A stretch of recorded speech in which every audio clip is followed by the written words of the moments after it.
നമസ്കാരം. നമ്മുടെ രാജ്യത്ത് ഏറ്റവും കൂടുതൽ സാധാരണക്കാരായിട്ടുള്ള കോമൺ പീപ്പിൾസ്, ഓർഡിനറി പീപ്പിൾസ് വാങ്ങിക്കുന്ന പെൻഷനുകളാണ് ഇന്ദിരാഗാന്ധി വാർദ്ധക്യകാല പെൻഷനും ഇന്ദിരാഗാന്ധി വിധവ പെൻഷനും. ഈ രണ്ട് പെൻഷന്റെ പ്രത്യേകത എന്ന് പറഞ്ഞു കഴിഞ്ഞാൽ, ഇന്ത്യയിൽ താമസിക്കുന്ന ഇന്ത്യൻ സിറ്റിസൺ ആയിട്ടുള്ള 60 വയസ്സ് പ്രായമുള്ള അർഹരായിട്ടുള്ള ആളുകൾ ത്രിതല പഞ്ചായത്തിലേക്ക് അപേക്ഷ സമർപ്പിച്ചാൽ അർഹരായിട്ടുള്ള ആളുകൾക്ക് മാസം 1600 രൂപ പെൻഷൻ ലഭിക്കും. വിധവകളായിട്ടുള്ള പുനർവിവാഹിതരായിട്ടില്ലാത്ത സ്ത്രീകൾക്ക് 50 വയസ്സ് പ്രായമായാൽ അവർക്ക് സർക്കാർ 1600 രൂപ പെൻഷനായി നൽകുന്നു.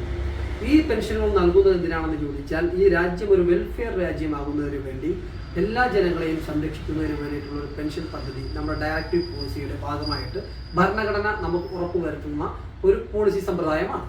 ഇങ്ങനെയുള്ള പെൻഷനുകൾ സർക്കാരുകൾ നൽകുമ്പോൾ ഇപ്പോൾ കേരളത്തിൽ ഏകദേശം 50 ലക്ഷം ആളുകളാണ് ഈ പെൻഷനുകൾ കൈപ്പറ്റുന്നത്. ഇങ്ങനെ പെൻഷൻ കൈപ്പറ്റുന്ന ആളുകൾ എല്ലാ വർഷം തോറും അവർ ജീവിച്ചിരിപ്പുണ്ട് എന്ന് ഉറപ്പുവരുത്തുന്നതിന് വേണ്ടി മസ്റ്ററിംഗ് ചെയ്യാൻ തയ്യാറാകണം. അല്ലാത്ത പക്ഷം അവരുടെ പെൻഷനുകൾ കട്ടാവുകയാണ്. അതുപോലെ തന്നെ വിധവകളായിട്ടുള്ള സ്ത്രീകൾ പുനർവിവാഹം ചെയ്തിട്ടില്ല എന്ന് 60 വയസ്സ് പ്രായമാകുന്നത് വരെ പുനർവിവാഹ സർട്ടിഫിക്കറ്റ് എല്ലാ വർഷവും നൽകണം. ഇത് എല്ലാ വർഷവും മാൻഡേറ്ററി ആയിട്ട് ഇങ്ങനെ തുടർന്ന് പോകും.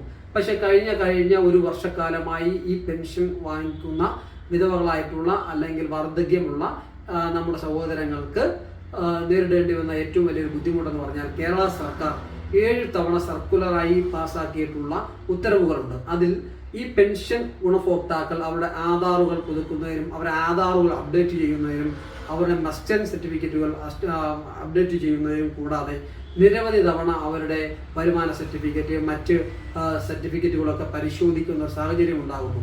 ഇത് ഇങ്ങനെ നിരന്തരമായി പരിശോധിക്കുക എന്ന് പറയുന്നത്, ഏതെങ്കിലും ഒരു സാഹചര്യത്തിൽ അവർ ഈ സർട്ടിഫിക്കറ്റുകൾ അപ്ഡേറ്റ് ചെയ്തില്ലെങ്കിൽ ആ മാസത്തെ പെൻഷൻ കട്ടാവുകയാണ്. ഒരു മാസം ഈ പറയുന്ന 50 ലക്ഷത്തോളം വരുന്ന പെൻഷനേഴ്സിന്റെ ഒരു മാസത്തെ പെൻഷൻ കട്ട് ചെയ്താൽ കേരള സർക്കാരിന്റെ ഖജനാവിലേക്ക് 600 കോടി രൂപയിലധികമാണ് വരുന്നത്. ഇങ്ങനെ നിരവധി തവണ പല ആളുകളുടെയും ലക്ഷക്കണക്കിന് വരുന്ന പെൻഷൻ ഗുണഭോക്താക്കളുടെ പെൻഷൻ കട്ട് ചെയ്തിട്ടുണ്ട്. കേരളത്തിൽ 1000-ലധികം കോടി രൂപയാണ് പെൻഷൻ കൊടുക്കാതെ ഇത്തരത്തിൽ കട്ട് ചെയ്തിട്ടിരിക്കുന്നത്.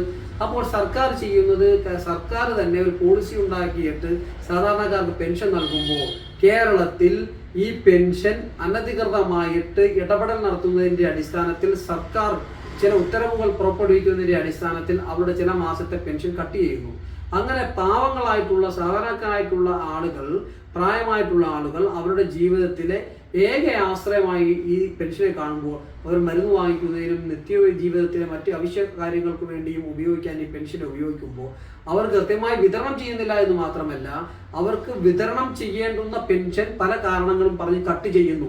ഇതൊരു പകൽക്കൊള്ളയാണ്. സർക്കാർ ചെയ്യുന്ന ഈ തരത്തിലുള്ള അനീതി എത്രയും പെട്ടെന്ന് തന്നെ അവസാനിപ്പിക്കേണ്ടതായിട്ടുണ്ട്. പെൻഷൻ ഗുണഭോക്താക്കൾക്ക് മസ്റ്ററിംഗ് ചെയ്യുന്നതിൽ യാതൊരു വിധമായിട്ടുള്ള ബുദ്ധിമുട്ടുകളുമില്ല. പക്ഷേ നിരന്തരമായിട്ട് എല്ലാ മാസവും അല്ലെങ്കിൽ 2 മാസം കൂടിയിരിക്കുമ്പോൾ ഇത്തരത്തിലുള്ള അപ്ഡേഷനുകൾ കൊടുക്കണമെന്ന് പറയുന്നത് ഈ ഡിജിറ്റൽ സാങ്കേതിക വിദ്യയുള്ള കാലഘട്ടത്തിൽ വലിയ ബുദ്ധിമുട്ടാണ്. അക്ഷയ സെന്ററുകളിലും കമ്പ്യൂട്ടർ സെന്ററുകളിലും പോയി ക്യൂ നിൽക്കേണ്ടുന്ന ഗതികേട് പ്രായമായിട്ടുള്ള വിധവകളായിട്ടുള്ള ഓൾഡ് ഏജിലെത്തിയ നമ്മുടെ നാട്ടിലെ അമ്മമാരും സഹോദരിമാരും അനുഭവിക്കുകയാണ്. സർക്കാർ ഇത്തരത്തിലുള്ള പദ്ധതികൾ ജനങ്ങളെ കൊള്ളയടിക്കുന്നതിന് വേണ്ടിയിട്ടാണ് നടത്തുന്നത്. അത്തരം തീരുമാനങ്ങളിൽ സർക്കാർ പിന്നോട്ട് പോകുന്നതാണ് ജനങ്ങൾക്ക് നല്ലതെന്ന് ഓർമ്മപ്പെടുത്തുന്നത്.